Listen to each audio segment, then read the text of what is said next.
영원한 주님 십자가 사랑 우리 제촉하시네.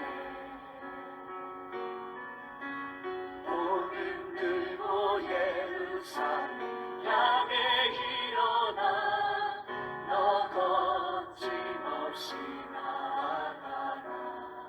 영원한 주님의 십자가 사랑 우리 제촉하시네. 고린도후서 7장 10절 말씀을 중심으로 회개의 위력에 대해서 말씀을 드릴게요.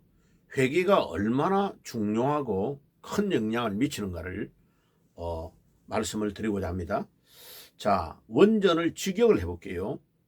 고린도후서 7장 10절 하나님에 따라 애통하는 것은 후회함이 없이 구원을 위한 회개를 산출하지만 세상의 슬픔은 죽음을 산출한다. 세상적인 슬픔과 눈물은 결국은 암 걸리고 죽음으로 가지만은 하나님을 향하여 애통하는 것, 하나님께 대하여 애통하는 것은 구원을 위한 회개를 산출한다. 굉장히 중요한 말입니다. 원전을 직역을 한 거예요. 베드로후서 3장 9절을 직역을 해볼게요. 주의 약속은 어떤 사람들이 늦다고 생각하는 것처럼 늦은 것이 아니라 오히려 주님은 우리에게 대하여 오래 참으사 아무도 멸망하지 아니하고 모두 회개에 이르기를 원하시느니라. 자, 그러면 회개를 안 하면 멸망을 당한다는 거 아니에요, 그죠? 또 조금 전에 직역했던 고린도후서 7장 10절과 연결하면 회개가 구원과 직결되고 있다는 것을 우리에게 이야기하죠. 자, 그 다음에 또 중요한 구절 몇 개를 더 직역을 해볼게요. 누가복음 24장 47절에 또 하나님의 예수님의 이름 안에서 회개와 죄의 용서가 예루살렘으로부터 모든 나라들에 시작될 것이 선포되었으니 너희는 이 일의 증인이 되라. 주님이 말씀했어요. 자, 그러면 회개와 죄 용서에 대한 증인을 이야기합니다. 그 다음에 사도행전 11장 18절도 굉장히 중요합니다. 그들이 이것들을 들었을 때에, 다시 말하면 베드로가 고넬료의 집에 사도행전 10장에 갔지요. 그러니까 이방인의 집에 가가지고 거기에 그들과 교제하고 사역을 했다는 소리를 예루살렘에서 듣고 막 유대인이 왜 이방인의 집에 가느냐고 베드로를 신랄하니까, 베드로가 그 당시에 중요한 지도자니까 주의 성령이 어떻게 계시를 줘서 가게 된 건가를 설명을 다 하고, 우리가 처음 성령을 받았을 때와 같이 오순절 성령이 임했던 것과 같이 고넬료의 집에서도 동일하게 임했다 하니까 듣는 자들이 이렇게 말했습니다. 실로 하나님께서 실로 이방인들에게도 진짜 생명에 이르는 회개를 주셨도다. 그러니까 이제 왜 진짜 생명이라고 했냐면 생명이라는 단어가 헬라어의 두 단어예요. 비오스라는 단어가 있고 조에라는 단어가 있습니다. 비오스는 자, 물고기가 연못 안에 있어야 사는데 물고기가 뚝방 바깥으로 확 뛰어나왔어요. 뚝으로 뛰어나왔단 말이에요. 그걸 펄쩍펄쩍 뛰고 있는 거요. 그때의 생명을 비오스라고 합니다. 가생이라 그래요. 살아있으나 곧 죽어가는 생명을 가생이라 그래요. 근데 연못 안에 물 안에 있는 유유히 헤엄치고 유유 자적하는 생명을 조에라 그래요. 조에. 이때에 진짜 생명에 이르는 회개를 주었다 할 때의 생명은 조에를 말해요. 조에. 그러면 구원받은 하나님의 백성들이 받는 생명을 조에라고 합니다. 조에. 자, 그러면 자 정리를 해보면요. 회개는 구원과 직결되고 회개하지 않으면 멸망하고 지옥 간다는 거 아니에요, 그죠? 그 다음에 진짜 회개를 하면은 하나님이 주시는 조의 진짜 생명을 얻고 이렇게 회개가 구원과 직결되고 진짜 생명을 얻는 것과 연결된다. 이 말은 예수님이 생명이라는 단어를 쓸 때 거의 대다수가 성령과 관련되어 있어요. 그래서 요한복음 그 수가성의 여인에게 주님께서 요한복음 4장이죠. 네가 이 지금 우물의 물을 마시면 목마르겠지만은 내가 주는 물을 마시면 영원히 목마르지 않는다라고 말할 때 그때의 영원한 생수는 성령을 말하는 거죠. 주의 성령이 그에게 임하면 인생에 가람이 없이 네가 남편을 5명을 바꾸어 살고 있는 그 삶에서 모든 것이 딱 종료되고 갈급함이 없는 사람으로 바뀌게 된다. 네가 예수 영접을 하고 성령이 너에게 임하면 그와 같은 삶을 살게 된다는 것을 말씀하고 있는 거죠. 자, 그러면 이제 초대교회에서 메시지를 전했던 중요한 메시지를 사도행전 중심으로 정리를 해볼게요. 사도행전에서 전하는 사도들의 초대교회의 메시지, 예수님으로부터 직접 배웠던 따끈따끈한 복음을 전하는 그들의 복음의 핵심은 부활입니다. 너희들이 나무에 매달아 죽였던 그 예수를 하나님이 살리셔서 우리의 주와 그리스도가 되게 했다. 이 메시지가 사도행전 2장 36절과 같은 데서 여러 군데 계속 반복됩니다. 그러면 부활이 핵심이에요. 그런데 이 부활을 통하여 부활을 전하니까 회개운동이 일어납니다. 왜 회개운동이 일어날까요? 부활을 전하니까 나무에 매달려 죽었던 분이 저주받아가지고 죽었다. 신명기 21장 23절에 이 율법을 딱 의지해서 예수는 이제 끝났다. 우리를 로마에서 속국에서 해방시켜줄 위대한 선지자로 봤는데 아니구나 하고 다 도망쳐버린 겁니다. 다 두려워하고 베드로는 금요일 날 밤에 3번 저주해 가면서 도망쳐버린 겁니다. 자, 그런데 이게 웬일입니까? 십자가에 못 박혀서 살아날 것이라고 예언해줬던 5번 이상이 기록되어 있어요. 복음서에. 그 다음에 예수님이 십자가에 못 박히고 살아나서 갈릴리에 먼저 갈 거란 것도 4번 이상 기록되어 있어요. 그럼 보세요. 그렇게 많이 반복해서 이야기했는데도 제자들은 까마득하게 잊어버린 겁니다. 그런데 부활하신 예수님이 딱 그들에게 나타나니까 요한복음 2장 22절의 말씀대로 이분이 바로 구약에서 예언하셨던 그 메시아시구나 하는 것을 알고 깨닫게 된 것이요. 그러니까 그 요한복음 2장 22절에 뭐라고 기록되어 있습니까? 예수님의 부활을 목격하고 나서 예수님의 부활하심을 보고 그들이 예수님이 이때까지 말씀하셨던 것과 성경과 예수의 말씀을 믿게 되었더라. 그 전에 이야기했던 것을 다 놓쳐버렸는데 이제 부활하신 주님을 만나니까 깨달음이 오고 성경과 예수의 말씀을 믿게 되었더라. 왜 그래요? 그 예수님이 나의 로드, 주가 되시고 주인이 되시고 그분이 성자 예수고 그분이 하나님이시라는 것을 알게 된 거예요. 그러면 이제 어떻게 돼요? 형제들아 우리가 어찌할꼬?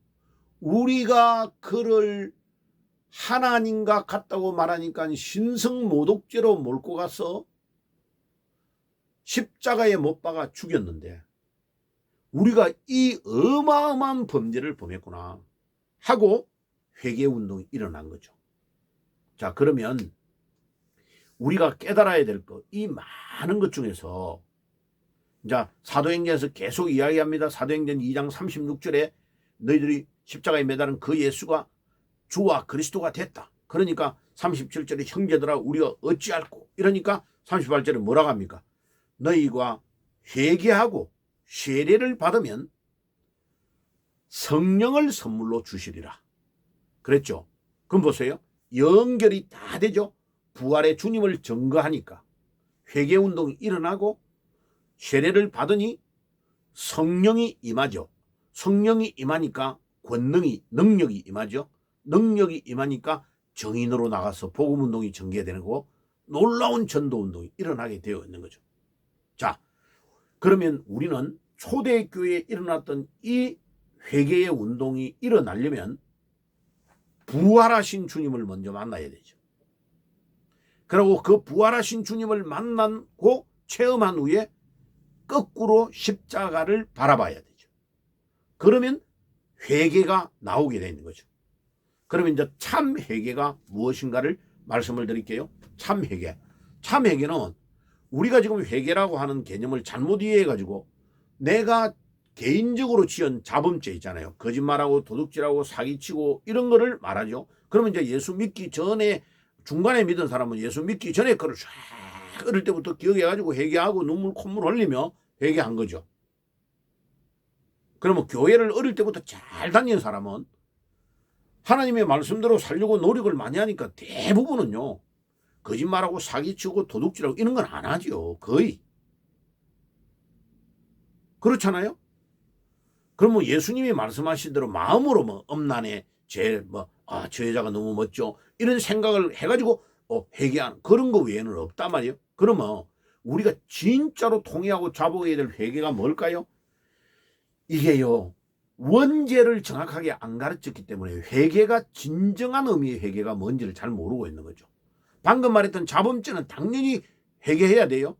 근데 그거보다 훨씬 더 중요한 죄를 회개 안 하고 있는 죄가 많아요. 뭐냐면 원죄를 안 하고 있는 거예요. 원죄의 큰 의미 세 개를 어저께 그제도 설명을 드렸어요. 정리를 해볼게요.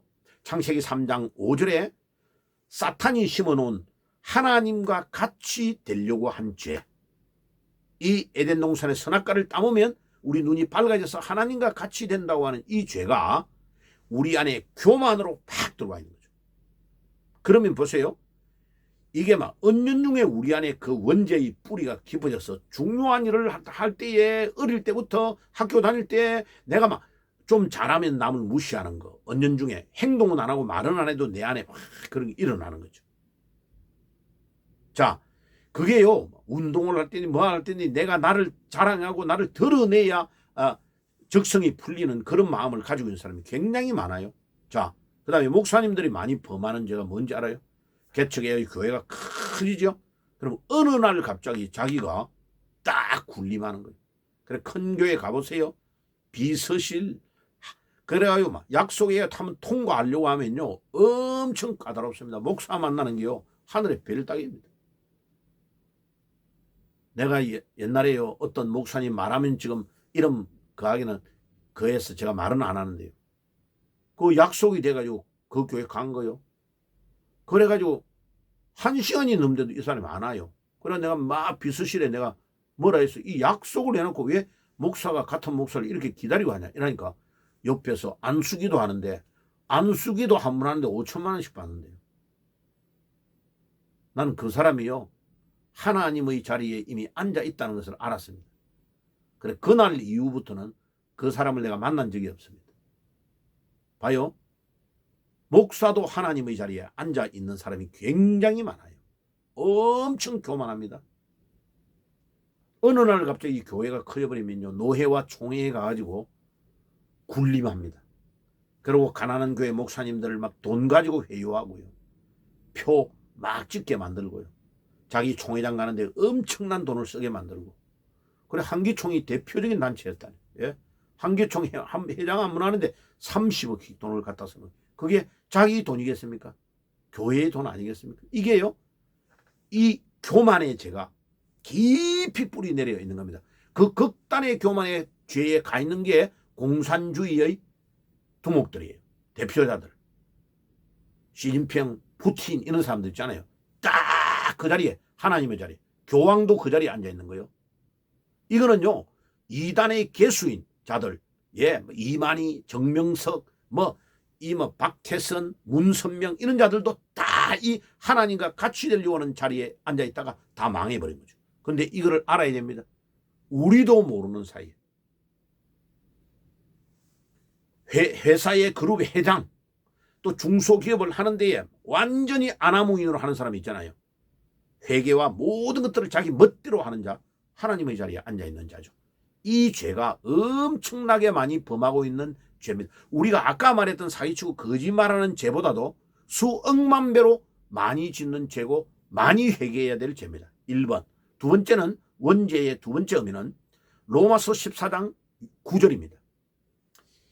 주인을 예수님이 나의 주인인데, 그리고 로마서 14장 9절이 뭡니까? 예수님이 우리의 죄를 위해 십자가에서 돌아가시고 3일 만에 부활하신 것은 우리의 주가 되기 위하여 부활했다고 했어요.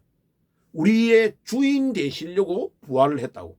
그런데 우리 예수님이 나의 주인인데 예수님을 딱 밀어내고 내가요 모든 결정과 판단을 내 마음대로 합니다. 여러분 내 마음대로 안 합니까?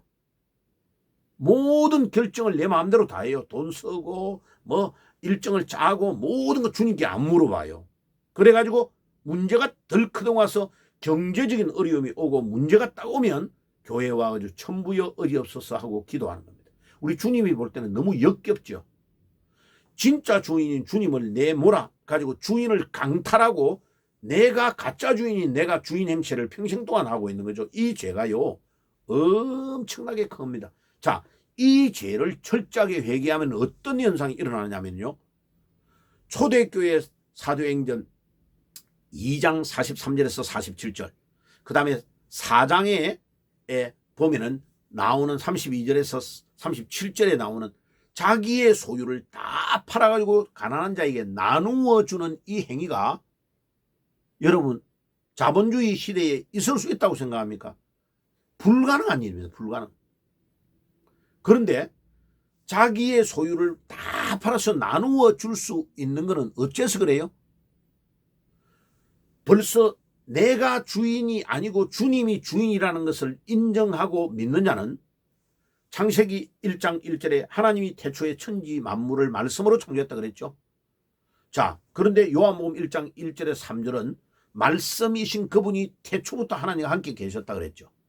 1장 3절에 요한복음 1장 3절에 그 말씀이신 예수님이 모든 만물을 예수님이 창조했다고 그래요. 1장 3절. 만물이 그가 없이는 된 것이 아무것도 없다고 말해요. 보세요. 예수님이 창조주죠. 그럼 보세요. 에베소서 1장 10절 모든 만물이 주님으로 통일된다고 그랬죠. 그리고 로마서 11장에 보세요. 뭐라고 말합니까? 모든 만물이 그에게로부터 오고 그에게로 간다고 말해요. 봐요. 그러면 모든 만물의 주권자가 주님이시라는 걸 인정하고 주님이 주인이라는 걸 알잖아요. 그리고 디모데전서 7장 6절에 보면 우리는 아무것도 가지고 오지 않았고 아무것도 가지고 가지 못한다고 말하잖아요. 공술의 공수라는 말이 거기서 나오는 거예요. 그럼 보세요. 내가 이 땅에 가지고 있는 거 먹고 자고 생활하고 내가 가지고 소유하고 있는 이거는 내게 아니고 주님의 것을 내가 잠시 맡아 있는 청직이라는 걸 알잖아요. 그럼 보세요. 자기의 소유를 다 팔아서 나누어 줄 수 있는 결단력이 나올 수 있는 거죠. 2번, 주인 강탈죄를 회개하고 철저하게 엎드리면, 그러니까 이 죄를 회개하면 하나님 앞에서 행동이 나가잖아요. 그게 자기 소유를 다 팔아가지고 나누어 주는 거죠. 근데 그거를 아나니아와 삽비라가 속이다가 그 자리에서 죽은 거죠. 초대교회는 바로 이 회개의 운동이 일어났기 때문에 소유를 다 팔아서 제자들의 발 앞에 두는 사도행전 4장의 일이 일어나는 겁니다. 자, 마지막 세 번째의 회개는 뭡니까? 성경이 말하는 회개는 요한복음 16장 9절입니다. 죄에 대하여라 하면 너희가 나를 믿지 않는다고 해서, 이때 믿지 않는다는 말은 불신자가 안 믿는 거, 그거를 포함은 해요. 그러나 이게 제자들에게 말하는 것은 뭐를 말하는 거냐면요, 제자들이 예수님이 십자가에 못 박혀 돌아가시고 다 떠나버렸어요. 그러니까 예수님이 부활해가지고 예수님의 제자들을 만나가지고 누가복음 24장 38절에 뭐라 합니까? 왜 너희들이 나를 믿지 않고 의심하느냐고 말하는 거예요. 뭐를 안 믿는다는 겁니까? 예수님이 구약에서부터 예언되어졌던 메시아고 그분이 나의 주고 주인이시고 로드고 그분이 메시아시고 그분이 성자 예수고 그분이 곧 하나님이심을 안 믿는다는 말이죠. 그냥 훌륭한 분으로 알다가 나무에 매달려 죽어버리니까 신명기 21장 23절에 나무에 매달려 저주받은 자라고 생각하고 떠나버리는 거죠. 그런데 다윗이 예언했던 그 시체가 썩지 않는다고 이야기했던 그 예수님이, 그 메시아가 지금 내 앞에 계시는 분이라는 것을 알 때에 철저한 회개, 만왕의 왕이요 만주의 주가 되시는 주님을 내가 몰랐구나 하는 철저한 회개가 하나님 앞에 오는 거죠. 자, 그러니까 제 이야기를 듣고 나서 여러분 정리해 보세요. 내가 개인적으로 사기치고 거짓말하고 이거는 매일 우리가 반복 안 해요. 보통 정상적인 사람 같으면. 그러면 우리가 회개해야 될 거는 원죄에 대한 회개가 더 많아야 되고 더 심각하게 해야 된다는 거죠. 하나님과 같이 되려고 하는 창세기 3장 5절에 교만했지. 그 다음에 로마서 14장 9절에 내가 주인이 돼가지고 주님이 주인인데 주인을 강탈해가지고 내가 강탈죄로 주인이 가짜가 되어 있는 이 철저한 죄를 회개하고, 세 번째 전인격, 예수가 나의 주님이시고 그리스도이시고 하나님이심을 믿지 않는 이 죄를 회개해야 되는 거죠. 그러면요 놀라운 운동이 일어납니다.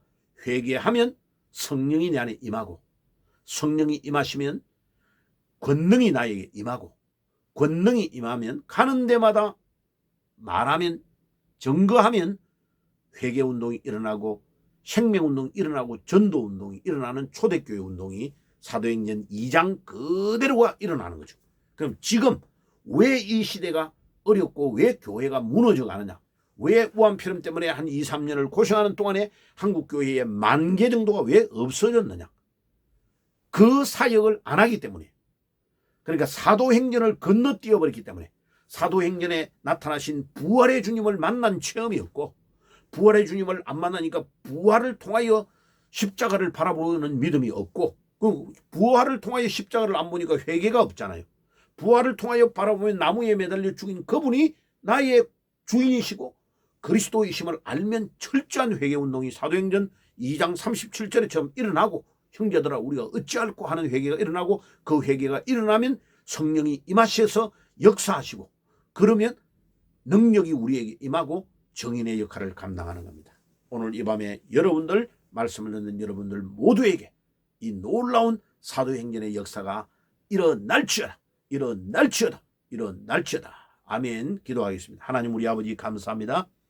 사도행전을 건너뛴 불행한 이 시대에 주님, 우리가 부활의 주님을 만났어 사도행전 1장과 2장의 역사가 일어나는 놀라운 증거가 우리 개인과 우리 가정과 교회와 이민족 가운데 일어나서 전 세계를 복음할 수 있도록 인도해 주옵소서.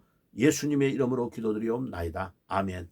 지금은 우리 주 예수 그리스도의 은혜와 하나님 우리 아버지의 사랑하심과 성령님의 교통하심이 오늘도 부활의 주님을 통하여 십자가를 바라보고 철저한 회개운동으로 성령의 충만함을 덧입고 능력을 덧입어서 예수의 정인이 되기를 소원하는 모든 주의 백성들 머리 위에 지금부터 영원까지 항상 함께 계실지어다. 아멘. 영원한 주님 십자가 사랑 우리 제쳐하시네. 오늘 들고 예루살렘 향해 일어나 너 거침없이 나아가라. 영원한 주